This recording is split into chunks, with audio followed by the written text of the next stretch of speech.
Hi, xin chào mọi người. Có rất là nhiều bạn thắc mắc và hỏi là Du đang sử dụng kem dưỡng body của hãng nào. Cho nên là hôm nay Du sẽ làm một cái clip và review một cái sản phẩm kem dưỡng body mà Du đang sử dụng và rất là yêu thích để cho mọi người xem nha. Đây là sản phẩm mà Du đang muốn nói đến.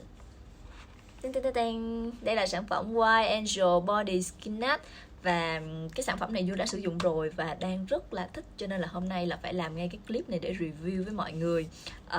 Với cái tên này á, thì mọi người có thể mường tượng ra được là cái tên của sản phẩm giống như là kem dưỡng trắng da dành cho những cái bạn gái mà muốn có một cái làn da giống như là thiên thần vậy đó, tức là trắng sáng tuyệt đối luôn. Và bây giờ mình sẽ đập hộp cái sản phẩm này nha cả nhà. Khui ra. Cái tiếp bên trong nó khá là dễ thương, tại vì nó có gam màu trắng hồng á mọi người. Đây là một cái sản phẩm nhập khẩu từ Hàn Quốc cho nên là khá là an toàn. Du đặc biệt rất là thích những cái sản phẩm mà xuất xứ từ Hàn Quốc, tại vì Du đã đi Hàn Quốc rất là nhiều lần và Du đã từng rất là ngưỡng mộ cái công nghệ sản xuất mỹ phẩm của Hàn Quốc, và họ rất là đặt những cái chỉ số về an toàn lên rất là cao, cho nên là khi mà sử dụng những sản phẩm mà đến từ xuất xứ từ Hàn Quốc á, là mình rất là yên tâm. Thì mọi người thấy là ngay từ nắp hộp và cả cái sản phẩm này thì sẽ có cả tiếng Anh và tiếng Hàn Quốc. Đặc biệt là trên vỏ hộp thì sẽ có tem chống hàng giả của Bộ Công an và có cái gọi là cái kiểm định từ Bộ Y tế nữa, cho nên là Du sử dụng thì Du thấy cũng khá là yên tâm về chất lượng cũng như là về xuất xứ của sản phẩm. Và cái kem dưỡng trắng da này nè, là nó theo Du coi á, là nó được chiết xuất từ cái sữa non của New Zealand á, cho nên là khi mà mình bôi lên da các bạn sẽ thấy là rất là đã, giống như là bôi một cái lớp sữa lên da mình vậy đó. Và đây, quan trọng, bạn nữ nào mà hay xài kem body giống như Du á thì mọi người sẽ rất là để ý đến cái khối lượng thể tích của cái sản phẩm. Thì bây giờ mọi người nhìn nè, cái chai này nó rất là lớn, cái tiếp này nó rất là lớn và nó bự gần bằng cái mặt của Du luôn. 200ml và không có độn chai gì hết, tức là 200ml thể tích thật luôn á.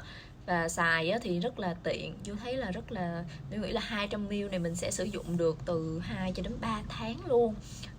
Khá là tiết kiệm ha. Thế là những bạn nào mà sử dụng hàng ngày giống như Du á, thì mình sẽ khá quan tâm đến cái chi tiết này. Tại vì hàng ngày á, Du đi quay nhiều á, cho nên là cái kem body là một cái sản phẩm mà gần như là không thể thiếu. Vì da của mình sẽ, nếu mà ra nắng nhiều á, sẽ rất là dễ bị sạm nè, bị đen nè, bị bắt nắng nữa. Với lại không có trắng thì lên hình nó sẽ không có xinh.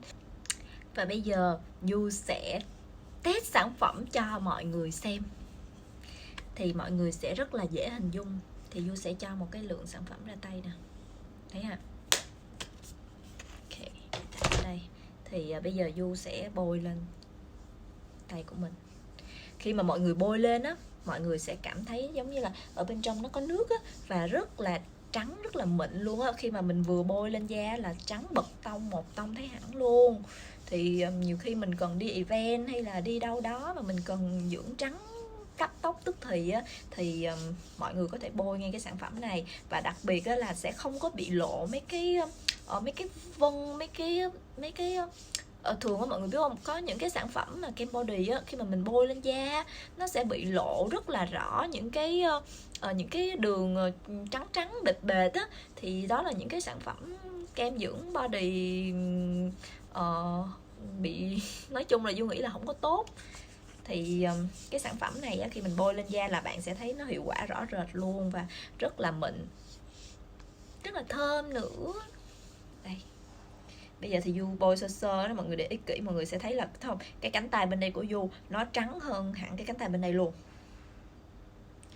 Tại vì Du dưỡng cũng nhiều lần rồi á, cho nên là thật ra là da của Du căn bản là nó cũng trắng sáng rồi, sẽ hơi khó nhìn ra hơn. Ví dụ như bạn nào mà đen hơn, ngâm hơn á, khi mà sử dụng sản phẩm là sẽ nhìn thấy rõ, rất là rõ.